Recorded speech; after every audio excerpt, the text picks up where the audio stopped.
ചിത്രത്തിൽ B C എത്ര? നമുക്ക് സൈൻ 40ൻ്റെ വില തന്നിട്ടുണ്ട് 0.64, കോസ് 40ൻ്റെ വില തന്നിട്ടുണ്ട് 0.76. നമുക്ക് ചിത്രം തന്നിരിക്കുന്നത് ഒരു മട്ടത്രികോണാണ്, അതായത് ഈ കോൺ 90 ഡിഗ്രിയാണ്. അപ്പോൾ ഇതിനെ മട്ടത്രികോണം പറയും, അതായത് റൈറ്റ് ആംഗിൾ ട്രയാങ്കിൾ. പിന്നെ ഒരു കോണ് തന്നിട്ടുണ്ട്, ന്യൂനകോണ്. ഇത് 90 ഡിഗ്രി മട്ടകോണാണ്, ഇത് രണ്ട് ന്യൂനകോണുകളാണ്, അതായത് 90ൽ കുറവ്. അപ്പോൾ ഇതൊരു അക്യൂട്ട് ആംഗിളാണ്, അത് തന്നിട്ടുണ്ട്. ഈ വശവും തന്നിട്ടുണ്ട്. 90 ഡിഗ്രിയുടെ എതിർഭാഗത്തിനെ നമ്മൾ കർണം എന്ന് പറയും. ഒരു മട്ടത്രികോണത്തിൽ 90 ഡിഗ്രിയുടെ എതിർഭാഗത്തിനെ കർണം അല്ലെങ്കിൽ ഹൈപ്പോട്ന്യൂസ് എന്ന് പറയും. അപ്പോൾ നമുക്ക് ഹൈപ്പോട്ന്യൂസും അറിയാം. നമ്മൾ കാണേണ്ടത് എന്താണ്? ബി സി ആണ് കാണേണ്ടത്. ഇനി നമുക്ക് ഈ ത്രികോണത്തിൽ തന്നിട്ടുള്ള ന്യൂനകോണ് ഇതാണ് എ. ഈ ന്യൂനകോണിൻ്റെ എതിർഭാഗത്തെ നമ്മൾ എതിർവശം അഥവാ ഓപ്പോസിറ്റ് സൈഡ് പറയും. തന്നിട്ടുള്ള ന്യൂനകോണിൻ്റെ, അത് 90 ഡിഗ്രിയുടെ എതിർഭാഗം കാരണമാണ്. തന്ന ന്യൂനകോണിൻ്റെ എതിർഭാഗം നമ്മൾ എന്ത് പറയും? എതിർവശം അല്ലെങ്കിൽ ഓപ്പോസിറ്റ് സൈഡ് എന്ന് പറയും. അപ്പോൾ അവശേഷിക്കുന്ന വശം എന്താണ്? ഇത് കർണാണ്, ഇത് എതിർവശം ആണ്, ഇത് ഹൈപ്പോട്ന്യൂസ് ആണ്, ഇത് ഓപ്പോസിറ്റ് സൈഡാണ്. അപ്പോൾ ഇത് സമീപവശം എന്ന് പറയും, അതായത് അഡ്ജസൻറ്റ് സൈഡ് എന്ന് പറയും. ഇത്രയായി നമ്മുടെ ചിത്രത്തിലെല്ലാം മാർക്ക് ചെയ്തു.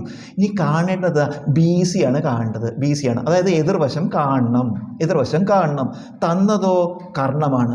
അപ്പോൾ ഇതെടുക്കേണ്ട, നമുക്ക് കർണത്തെ അറിയില്ല. അപ്പോൾ നമ്മൾ എന്ത് ചെയ്യണം? തന്നിട്ടുള്ളതും കാണേണ്ടതും തമ്മിലുള്ള സൂത്രവാക്യം എഴുതുക. തന്നിട്ടുള്ളത് കർണാണ് അല്ലേ, കാണേണ്ടതോ എതിർവശം. അപ്പം തന്നിട്ടുള്ളതും കാണേണ്ടതും തമ്മിലുള്ള സൂത്രവാക്യം എടുക്കുക. എതിർവശവും കർണവും കൂട്ടിയുള്ള സൂത്രവാക്യം എന്താ? സൈൻ തീറ്റയാണ്.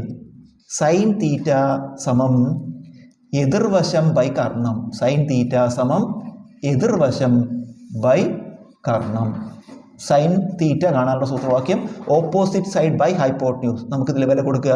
എതിർവശം, ഇത് സൈൻ തീറ്റ പറയുമ്പോൾ സൈൻ തീറ്റ പറഞ്ഞ ആംഗിളാണ്, കോണാണ്. എത്രയാണ്? സൈൻ 40. സൈൻ 40 സമം എതിർവശം എത്രയാണ്? അറിയില്ല, അതാണ് നമുക്ക് കാണേണ്ടത്. അപ്പോൾ എതിർവശത്തിന് പകരം നമ്മൾ ബി സി എന്നെഴുതി.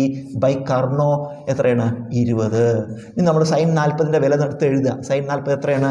0.64 സമം, ബാക്കി അതുപോലെ എഴുതുക, ബി സി ബൈ 20. ഇതൊന്ന് ബി സി കാണണമെങ്കിൽ എന്ത് ചെയ്യുക? ബൈ 20 ഇങ്ങനെ എടുക്കുക അല്ലേ.